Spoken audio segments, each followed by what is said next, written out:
ভোটের ব্যাপারটা তো এটা হচ্ছে মুসলমানদের মাসলাহাতের সাথে রিলেটেড, এবং আপনার সিচুয়েশনটাও আপনি অ্যাসেস করবেন, কারণ এটা একটা ইজতেহাদি বিষয়। ভোট মাত্রই হারাম কোনো আলেম বলছেন? ভোট তো মতামত দেওয়া। আপনি যদি ভোট দেন একটা কুফুরিকে প্রতিষ্ঠা করার জন্য, তাহলে এটা তো মহাপাপ, কোনো সন্দেহ নাই। কিন্তু আপনি আসলে কি করছেন দেখার বিষয় আছে, তার উপর নির্ভর করবে। মতামত দেওয়া তো হারাম না।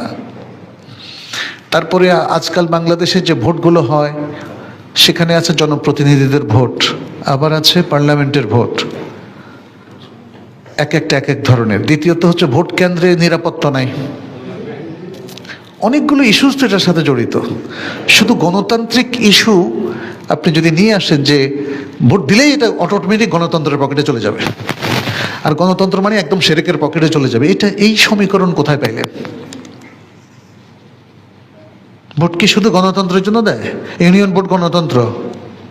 হ্যাঁ, এই যে ধরেন ইঞ্জিনিয়ারদের একটা ভোট হয়, ওটা গণতন্ত্রের জন্য? তো কি বলছেন এগুলো সব? ভোট মানে গণতন্ত্র?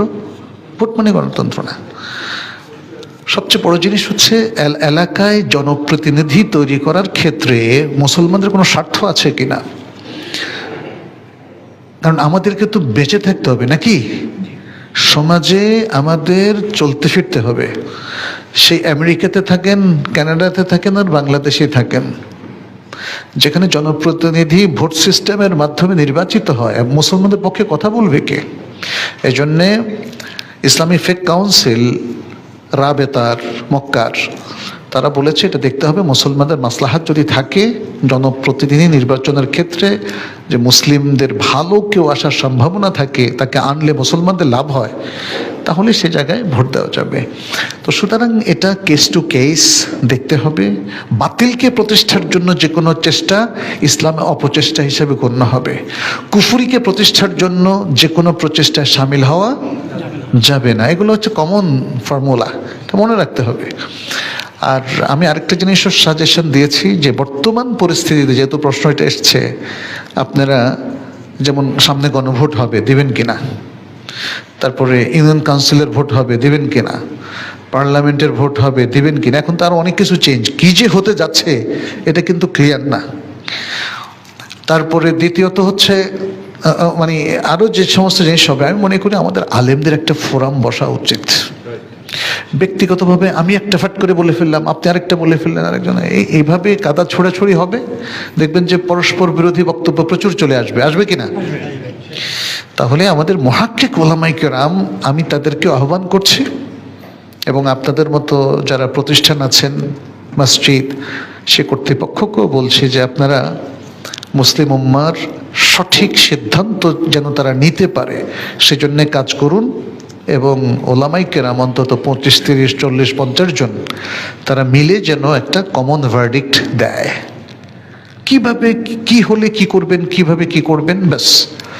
তাহলে যেমনটি সৌদি আরবের যে ফেকা কাউন্সিল, যেটার প্রধান হিসাবে অনেক দিনই কাজ করেছেন শেখ বিন বাজ রাহিমাহুল্লাহ, পরবর্তীতে যে আল শেখ যে মারা গেলেন, আব্দুল আজিজ বিন আবদুল্লাহ আল শেখ, তিনি, এরকম আরও অনেক ওলামায়ে কেরাম কাজ করেছেন, প্রখ্যাত ওলামায়ে কেরাম।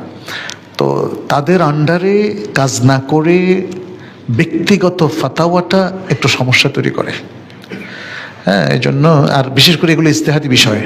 আমাদের এই যে মুস্তাজাদ্দাত বলা হয়, উদ্ভূত যে বিষয়গুলো আজকে পলিটিক্যাল, সোশ্যাল বা আমাদের ব্যক্তিগত জীবনের অনেকগুলো ইস্যুস, এটাকে আপনি দেখবেন কেউ বলছে জায়েজ, কেউ বলছে না জায়েজ। এই ইখতিলাফটা কিন্তু চলমান, আগেও ছিল, এখনো আছে। কিন্তু আমি আমার জন্য ফাতোয়াটা চাই, তাই না? আপনি আপনার জন্য, আপনি সবার জন্য চাচ্ছেন কেন? এক। দ্বিতীয়ত, কমন ফাতোয়া যদি জারি করতে হয় সবার জন্য, আপনারা এটা করবেন তো করবে না, তাহলে ওলামায়ে কেরামের ঐক্যবদ্ধ ফাতাওয়া লাগবে, অন্যথায় সমাজের মধ্যে বিভেদ ঠেকানো যাবে না।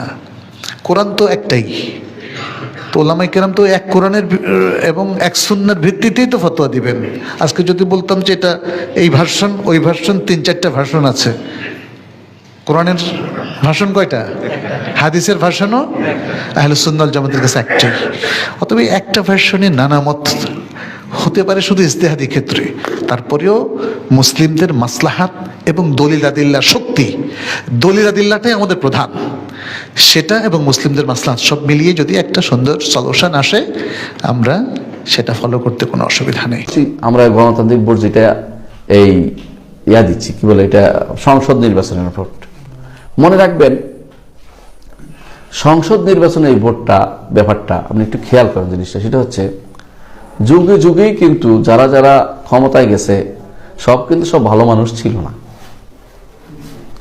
একটা বিরাট গোষ্ঠী কিন্তু ক্ষমতায় গেছে, সবসময় পালন করে গেছে। আলেমরা কিন্তু কোনোদিন তাদের বিরুদ্ধে এই ছোটখাটো মাসলা নিয়ে বিদ্রোহ করে নাই, যখন সরাসরি শিরিক না হবে, সরাসরি না হবে। বর্তমানে এই যে তথাকথিত গণতন্ত্র, এগুলি কিন্তু এটার ভিতরে শিরকের এলিমেন্ট রয়ে গেছে, কিন্তু এর বিকল্পটাও আমরা তৈরি করতে পারিনি।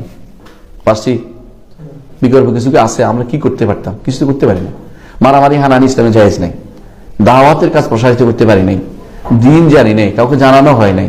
অধিকাংশ মানুষই আজকে তাওহীদের যে আলোচনা হচ্ছে এটাও তো জানে না, তাওহীদের অধিকাংশ মানুষই জানে না।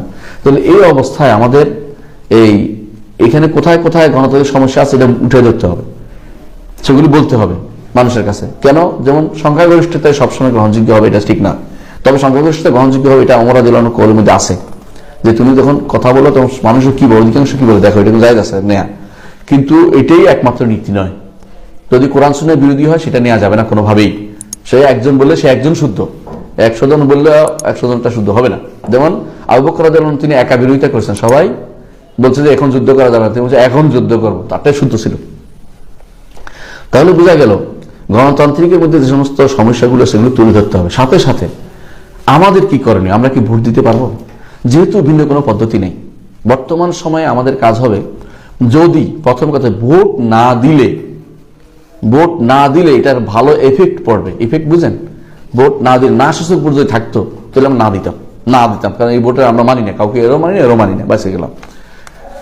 ভালো ইফেক্ট পড়বে যদি হইতো, এরকম হইতো, তাহলে ভোট না দেওয়ার কথা আমরা বলতাম, যে আমরা সবাই মিলে তারা যাবোই না, দেখি ওটা কেমন রাষ্ট্র নির্বাচন করে। হ্যাঁ, কিন্তু সমস্যা হচ্ছে এটা, ভোট কিন্তু হয়েই যাবে, আপনি চান আর না চান। ভালো মানুষরা আসছে না, খারাপ মানুষরাই আসতেছে, সত্য কথা এটা। এরা কেউ ভালো আমরা বিশ্বাস করতে পারি না, কারণ একই মুদ্রার এপিট ওপিট দলগুলি বেশিরভাগই। এখন আপনার কাছে এখন চলে আসে শরীয়তের বিধান অনুসারে, আপনি এখন এমন এক জায়গায় পড়ছেন, এখন আপনার জায়গা হবে যেটা, এটাকে বলা হয় মাসালেহ মুরসালা। কি বলা হয়? মাসালেহ মুরসালা। এটা হচ্ছে আপনি দেখবেন যে আমার জন্য দুইটাই খারাপ, কোনোটাই ভালো নয়, আমি চুপ থাকলেও খারাপ, কিছুই করতে পারছি না, কিছুই করা যাবে না, ওরকম অবস্থা হয়েছে আমাদের এখন। এমন অবস্থা আমি দেখব যাকে ভোট দিলে আমার ইসলামের ক্ষতি কম হবে, অথবা আমি কথা বলতে পারবো, আমি সুযোগ পাবো, এরকম লোককে ভোট দিতে পারবো। কিন্তু তার পক্ষে ভোটের এজেন্টগিরি করা বা তার পক্ষে ভোটের জন্য মারামারি হানাহানি করা এটা জায়েজ হবে না। বুঝতে পারছেন? এইটাই হচ্ছে আলহামদুলিল্লাহ আমাদের মত, এবং এটাই আমি শেখ ওসাইমিনের এবং শেখ ইবনে বাজের ফতোয়া থেকে এগুলি ইস্তেখরাজ করে বলতেছি। এর বিপরীত একটা মত আছে যে যাওয়া যাবে না, হারাম। ওইটা হচ্ছে ওই সময় যেখানে পরিবেশ আছে, যেমন সৌদি আরবে যদি কোনো ভোটের মাসলা আসে, আমি ওই এরকম মাসলা আসে ভোট দিবে না, কারণ বলার মতো পরিবেশ আছে। আমার এখানে তো বলার মতো পরিবেশও নেই, আবার অন্যটা করার ক্ষমতা নেই। সুতরাং আমাকে এর মধ্যে থাকতে হবে। এটা কি? যে মাসলাহাত দেখবো, যেটাতে আমার দিনই স্বার্থ আছে সেটা করব, মন্দের ভালো। এটাই, যখন তুমি বিপদে পড়ে যাবা তখন তুমি যেই বিপদের মধ্যে এটা ভালো সেটা করতে হবে। তুমি একটু খেয়াল করো, রাসূলুল্লাহ সাল্লাল্লাহু আলাইহি ওয়াসাল্লাম সন্ধি করেছেন না?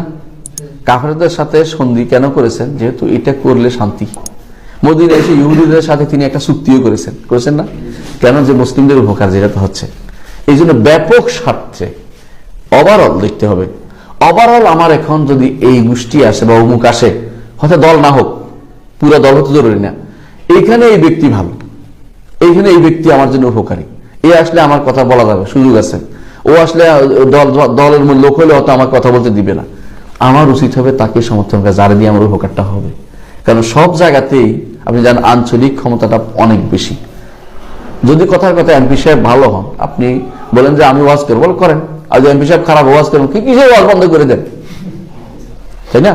সেখানে আবার প্রধানমন্ত্রীর ক্ষমতা লাগতেছে না, কথা বুঝছেন না? সেখানে আর এমপি বলে যায় পুলিশ সাবধান, তুই যাইস না, শেষ। আর এমপি বলে দেয় যে পুলিশ তুই ধরে, হুজুর ধরে সব নিয়ে জালে পুরা, তো সব ধরে নিয়ে যাবে। আপনার আমার উচিত হবে এই জন্য যাদেরকে দিলে মাসলাহাত দেখবেন, ইসলামের স্বার্থ কোথায় আছে সেটাতে কাজ করা। এই হলো বুঝতে পারছেন এখানে? আলহামদুলিল্লাহ, মাসলাটা চলে। ভোট বা নির্বাচন এটি মূলত মাসলাহা এর সাথে জড়িত। মাসলাহা বলা হয় থাকে কল্যাণ এর সাথে জড়িত। উম্মার কল্যাণ যদি মানে ভোট দেওয়ার মধ্যে বা ভোটে অংশগ্রহণ করার মধ্যে হয়, তিনটা জায়গায় আপনি ভোটে অংশগ্রহণ করতে পারেন। একটা হচ্ছে যখন আপনি নিশ্চিত হবেন যে এখানে ভোটে অংশগ্রহণ করলে বা ভোট দিলে মুসলমানদের কল্যাণ হবে, অকল্যাণ কম হবে। দুই হচ্ছে যদি আপনি ভোট দেন তাহলে মুসলিমরা মানে অকল্যাণ থেকে বাঁচতে পারবে, অকল্যাণ থেকে ক্ষতি থেকে বাঁচতে পারবে, মুসলমানদের ক্ষতি দূর হবে, আশঙ্কা দূর হবে। তৃতীয় হচ্ছে যদি আপনি ভোট দেন তাহলে যারা ইসলাম এবং মুসলমানদের দুশ্মন মানে তারা সেখানে সুযোগ পাবে না, তারা সেখান থেকে সরে যাবে। এই অবস্থাগুলোর মধ্যে ভোটে অংশগ্রহণ করার মাসলাহাতটা রাজিহা, মাসলাহাতটা অগ্রাধিকার পাবে। সেক্ষেত্রে আপনাদের জন্য জায়েজ আছে, আপনারা ভোটে অংশগ্রহণ করতে পারেন, ভোট দিতে পারেন। এটা শরীয়তের দিক থেকে ফরজ, ওয়াজিব, নফল, সুন্নত নয়। কিন্তু একটি জায়গায় শেখ ইবনে উসাইমিন রাহিমাহুল্লাহ তাআলা বলেছেন যে ওয়াজিব হয়ে যাবে।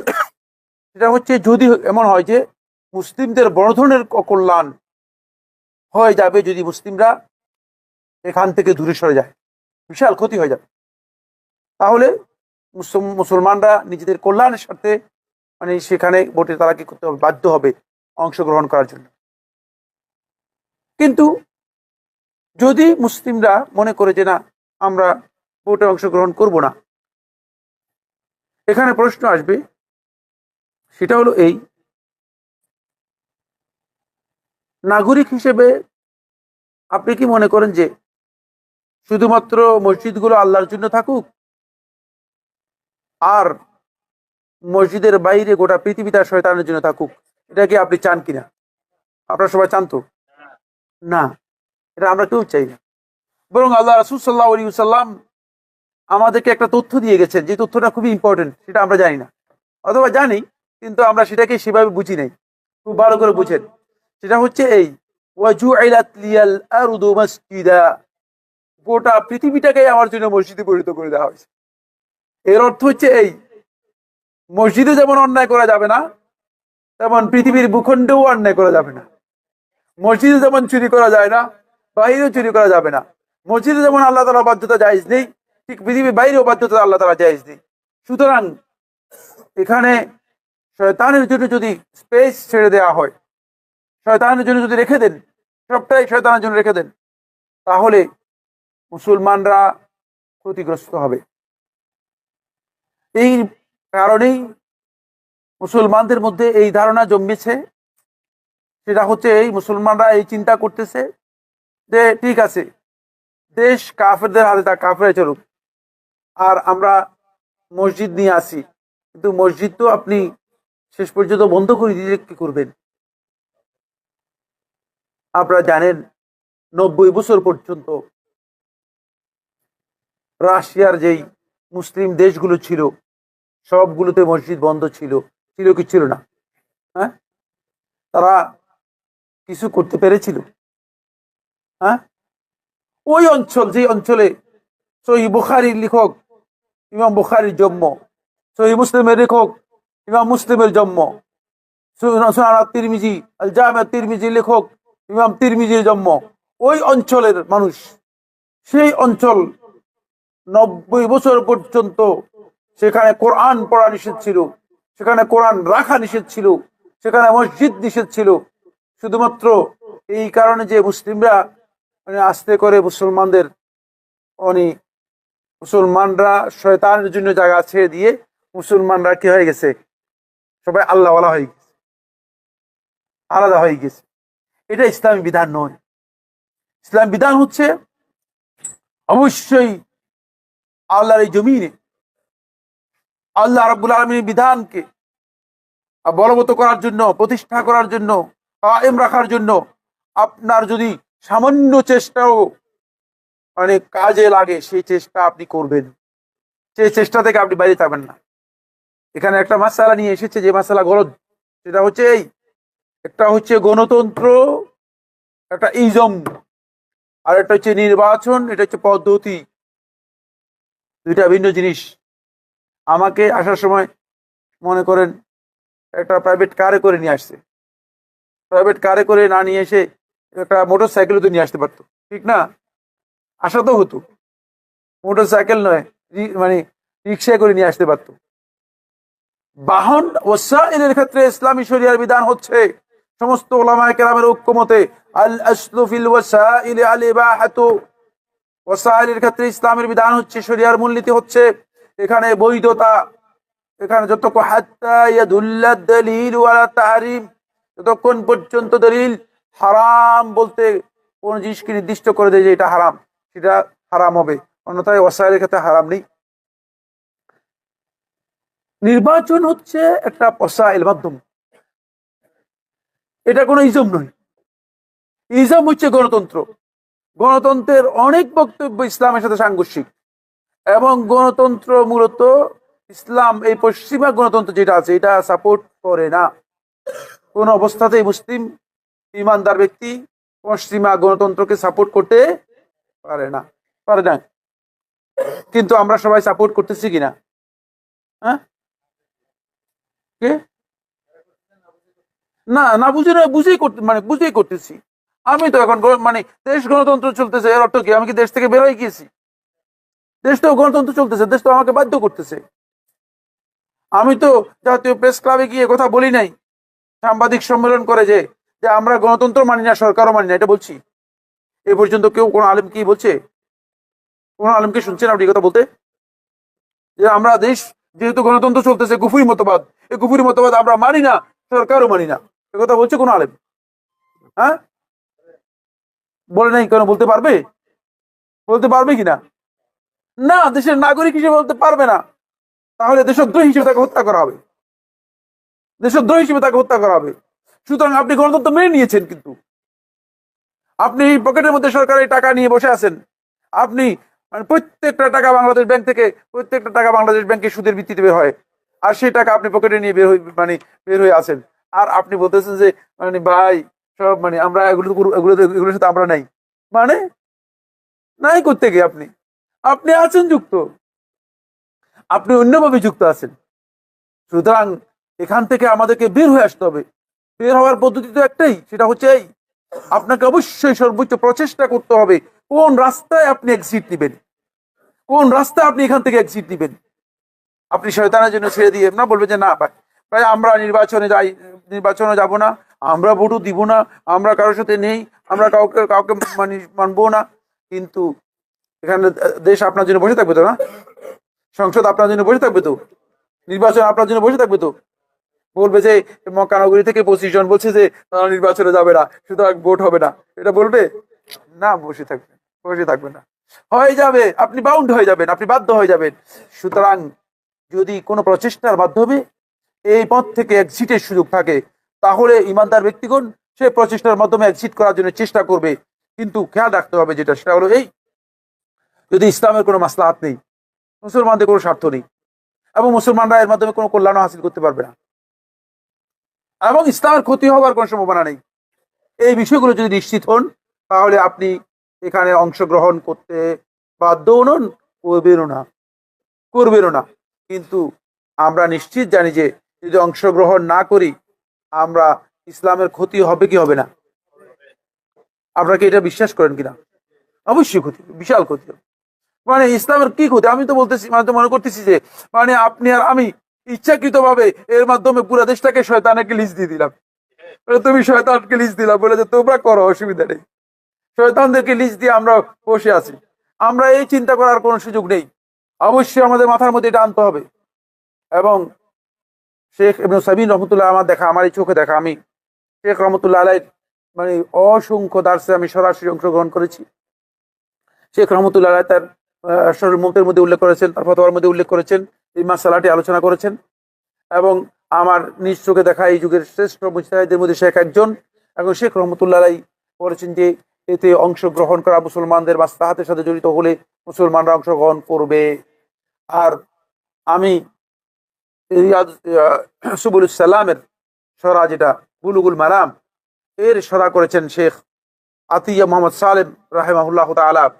তার পরিপূর্ণ সরার মধ্যে আমি অংশগ্রহণ করেছি এবং আমি দেখেছি আতিয়া মোহাম্মদ সালেম রাহিমাহুল্লাহ তাআলাকে, তিনি আহাক্কান কানা মুজতাহিদান ফিদ্দিন, এই দ্বীনের মধ্যে তিনি মুজতাহিদ ছিলেন, মুজতাহিদ পর্যায়ের আলেম ছিলেন। একাধিক আলোচনার মধ্যে তাকে মানে বলতে শুনেছি যে মুসলমানদের জন্য অবশ্যই প্রেক্ষাপটকে সামনে রেখে মুসলমানরা যদি মাসলাহাত মনে করে, মুসলমানরা অবশ্যই নির্বাচনে অংশগ্রহণ করতে পারবে এবং করবে। প্রয়োজন হলে মুসলমানরা ইসলামের স্বার্থে সেখানে অংশগ্রহণ করতে পারবে, কারণ ইসলামের কল্যাণ মুসলমানদের কল্যাণ। ইসলামের কল্যাণ নিশ্চিত করতে হলে মুসলমানদেরকে অকল্যাণ থেকে বাঁচতে হবে এবং শয়তান এবং শয়তানদের দোষদেরকে সরানোর জন্য সর্বোচ্চ চেষ্টা মুসলমানদেরকে করতে হবে। এছাড়াও এই যুগের আলেমদের অনেক ফতোয়া এই মাসআলা, এই বিষয়ে আলেমদের রয়েছে। ফলে এই কারণেই আপনারা জানেন যে মানে কুয়েতের ওলামায়ে কেরামদের মধ্যে একটা বড় বড় ওলামায়ে কেরাম এবং কুয়েতের সলাফি আলেমদের বিশাল একটা আলেমরা তারা নির্বাচনে অংশগ্রহণ করেছেন, নির্বাচনে গিয়েছেন, নির্বাচনে অংশগ্রহণ করেছেন। সেখানে কুয়েতে তো এমনি মানে বলা যেতে পারে যে পুরো ইসলামী রাষ্ট্রই, মানে কুয়েতে তেমন কোনো ইসলাম বিরোধী কর্মকাণ্ড নেই, যদিও অল্প খুবই নগণ্য বিষয় আছে যেগুলো নিয়ে ইখতিলাফ রয়েছে লোকদের মাঝে। আর ভিন্ন আকিদার লোক আছে, কুয়েতে ভিন্ন আকিদার লোক রয়েছে, শিয়া আকিদার লোক রয়েছে।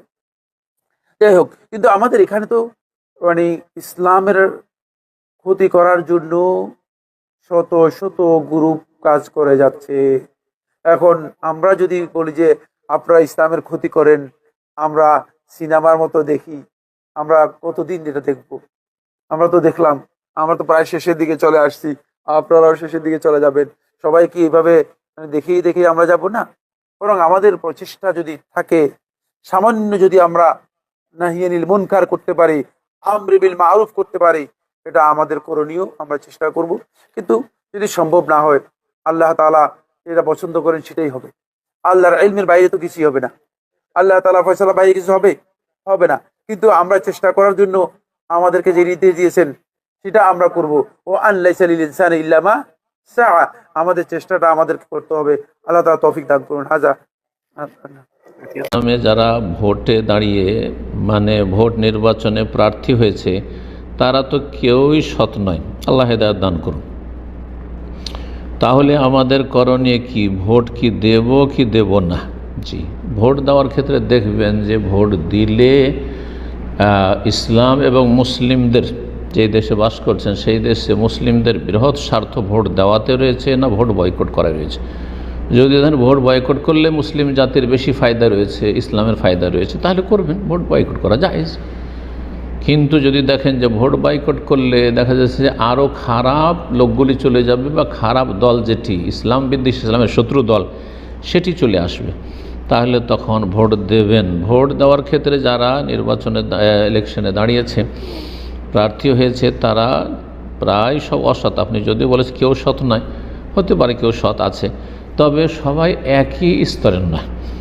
কেউ হয়তো খুব খারাপ আর কেউ হয়তো খারাপ। সুতরাং নাইমামাতে কানামামা ভালো, ওইগুলোর মধ্যে দেখবেন যে কোনটাকে দেওয়া যেতে পারে। সে আপনার আত্মীয় বলেও নয়, রক্তের খাতিরে নয়, অথবা আপনার দুনিয়ার স্বার্থের খাতিরে নয়, বরং তার থেকে ইসলাম এবং মুসলিমদের বা এলাকার মানুষদের কতটা ফায়দা হবে। যদি দেখেন যে সবাই অসৎ কিন্তু একজন লোক জনদরদি, মানুষের উপকার করে থাকে, পরোপকারী, সুতরাং তাকে ভোট দিতে পারবেন। প্রয়োজনে ভোট দিতে পারবেন। তো ভোট দেওয়ার বিষয়টি দেখতে হবে মাসালে এবং মাফাসেদ। ভোট দেওয়ায় উপকারিতা রয়েছে না অপকারিতা রয়েছে, বৃহৎ স্বার্থ কিসে রয়েছে, এই বিষয়টি অবশ্যই সেখানকার ওলামায়ে কেরামদেরকে বিবেচনা করতে হবে এবং সেখানকার জনগণ ওলামায়ে কেরামদের কাছ থেকে দিক নির্দেশনা নেবেন। ইসলাম একটি পরামর্শ ভিত্তিক জনগণতান্ত্রিক রাজনৈতিক ব্যবস্থা দিয়েছে। রাসূলুল্লাহ সাল্লাল্লাহু আলাইহি ওয়াসাল্লামের যুগ পর্যন্ত সারা বিশ্বে রাষ্ট্র ব্যবস্থার ভিত্তি ছিল রক্ত বা বংশ বা অস্ত্র। ডেমোক্রেসি নামে একটা ব্যবস্থায় প্রাচীন গ্রীসে আসছিল, ওটা মরে গেছিল, ওটা রাজতন্ত্র চলে গেছিল। রাজা হতে হবে রক্তের কারণে অথবা অস্ত্রের মাধ্যমে। রাসূলুল্লাহ সাল্লাল্লাহু আলাইহি ওয়াসাল্লাম প্রথম একটা ব্যবস্থা দিলেন যে না, এই বিষয়টা জনগণের পরামর্শের ভিত্তিতে তোমরা পরামর্শ দিয়ে যেটা করবে। দ্বিতীয়ত, সবাই ধারণা ছিল, রাষ্ট্র ব্যবস্থা ধারণাই ছিল রাজা হলো দেশের মালিক, জনগণ তার মালিকানাধীন প্রজা, রাজা যা করবেন তাই, তিনি সবারই সার্বভৌম ক্ষমতার মালিক। আর ইসলাম বলল না, রাজা জনগণের চাকর, তিনি খলিফা মানে জনগণের প্রতিনিধি হয়ে দেশ চালাচ্ছেন, তিনি মালিক না, জনগণ ইচ্ছা করে তাকে বাদ দিতে পারেন পরামর্শের ভিত্তিতে। তো এই যে ব্যবস্থা রাসূল দিলেন, তিনি নিজে বাস্তবায়ন করেছেন, খোলাফায়ে রাশিদিন বাস্তবায়ন করেছেন, তারা পরামর্শ নিয়েছেন। পরামর্শ একটা ভালো রূপ আপনাকে বলি। ওমর রাদিয়াল্লাহু তাআলা আনহু যখন শহীদ হলেন, তিনি তার ওফাতের আগে বললেন যে 6 জন সাহাবীকে তিনি বলে গেলেন যে তোমরা থাকবে, তোমাদের ভিতর থেকে কাউকে তোমরা বাছাই করবে পরামর্শের ভিত্তিতে, আমি কাউকে নিয়োগ দিয়ে গেলাম না বা মনোনয়ন দিলাম না।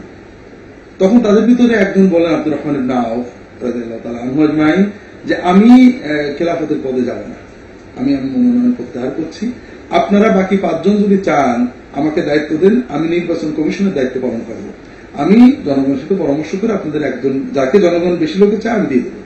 সবাই রাজি হয়ে গেলেন, ঠিক আছে আপনি এটা করেন। সহিহ বুখারী সহ বিভিন্ন কিতাবে ব্যবস্থা রয়েছে।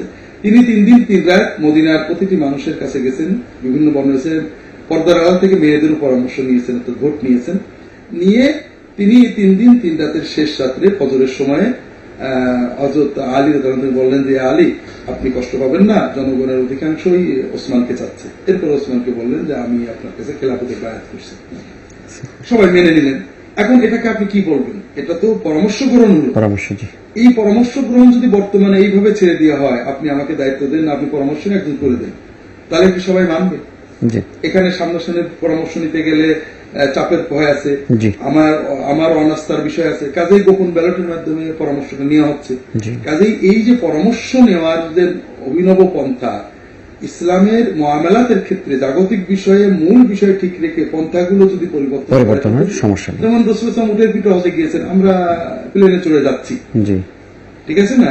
এইরকম এই পদ্ধতির পরিবর্তন করা আছে, পরামর্শ তো ঠিক আছে। কাজে এই ধরনের ভোট গ্রহণ অবৈধ, এটা কোথা থেকে চিন্তা আসছে আমরা জানি না। জনগণ পরামর্শ দেবেন, পরামর্শ ভিত্তিক রাষ্ট্র চলবে, পরামর্শ পদ্ধতি যুগে যুগে পাল্টাবে, গ্রহণ পদ্ধতি পাল্টাতে পারে, তবে পরামর্শের ভিত্তিতে চলতে হবে, এটা ইসলামিক। জি আলহামদুলিল্লাহ, আমরা অত্যন্ত জরুরি একটি বিষয় আমরা মনে করছি। সারা গণতন্ত্র আলাদা জিনিস আর নির্বাচন আলাদা জিনিস, এটা মনে রাখতে হবে। কি বললাম? গণতন্ত্রটা আলাদা আর নির্বাচন ভোট পদ্ধতি এটা আলাদা। আমরা অনেকে এখানে গুলিয়ে ফেলি, যে আমরা গণতন্ত্র হারাম বলতে গিয়ে অনেকে ভোট দেওয়াকে আমরা হারাম বলে ফেলি। আছি না নাই? কথা বলেন। এখানে আমার বাংলাদেশি আহলে হাদিস আলেমদের সঙ্গে বেশ বড় কিছু দ্বিমত আছে। এক, গণতন্ত্র ডেমোক্রেসিটা আলাদা জিনিস, আর ভোট দেওয়া বা নির্বাচন এটা সম্পূর্ণ ভিন্ন জিনিস। ভোট দেওয়া কখনো শিরক হয়, কখনো হারাম হয়, কখনো জায়েজ হয়, কখনো বাধ্যতামূলক হয়। কথা কি বুঝতে পারলেন? মানে নতুন কিছু শুনছেন মনে হয়, কারণ ভোট দেওয়া আপনারা হারাম শুনেছেন, শিরক শুনেছেন। ভাই, ভোট দেওয়া সবসময় শিরক নয়। ভোট দেওয়া কোনো সময় পরিস্থিতি অনুযায়ী শিরক হবে, কখনো হারাম হবে, কখনো জায়েজ জাস্ট, আর কখনো বাধ্যতামূলক, দিতেই হবে, না দিলে গুনাহগার হবেন। এই 4টে পর্যায়ে আছে, জাস্ট একবার বলি বুঝতে পারবেন। 1, সৌদি আরব ইসলামিক খিলাফত বা ইসলামে দেশ, যেটা কোরআন সুন্নাহ অনুযায়ী চলছে।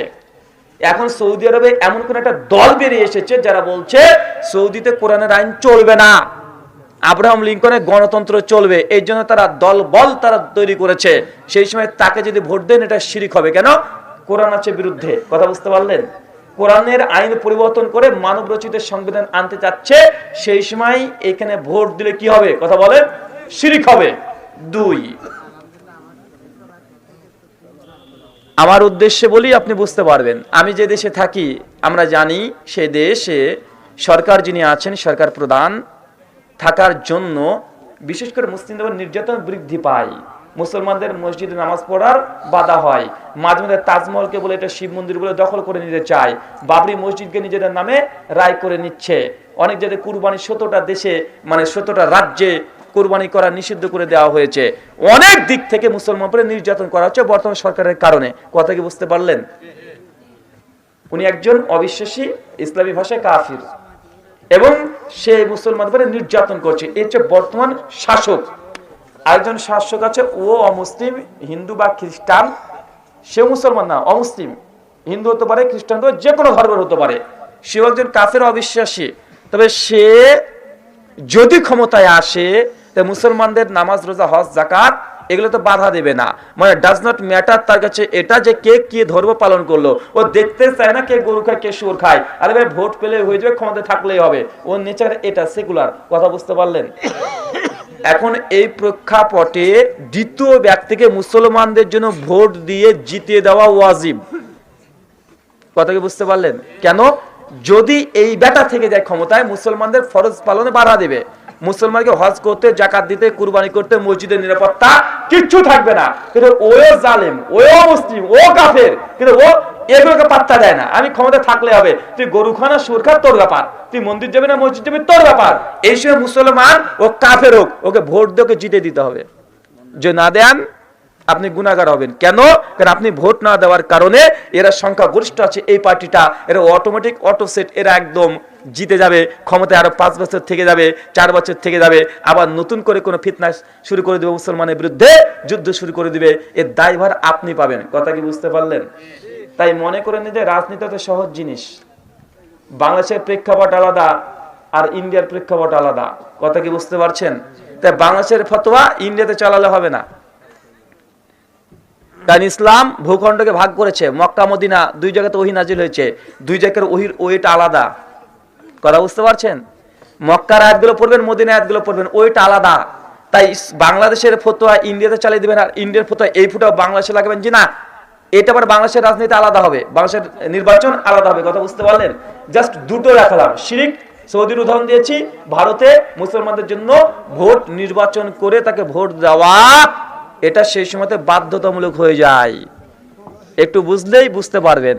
আমার এই বিষয়ে একটা আলোচনা আছে, ভোট কাকে দেবেন। ইউটিউবে যাবেন, প্রায় 30 মিনিটের আলোচনা, পৃথিবীর সমস্ত দেশের রাজনীতি নিয়ে আলোচনা করে কোন দেশে কাকে ভোট দেওয়া উচিত এটাকে বিশ্লেষণ করেছি, বুঝতে পারবেন।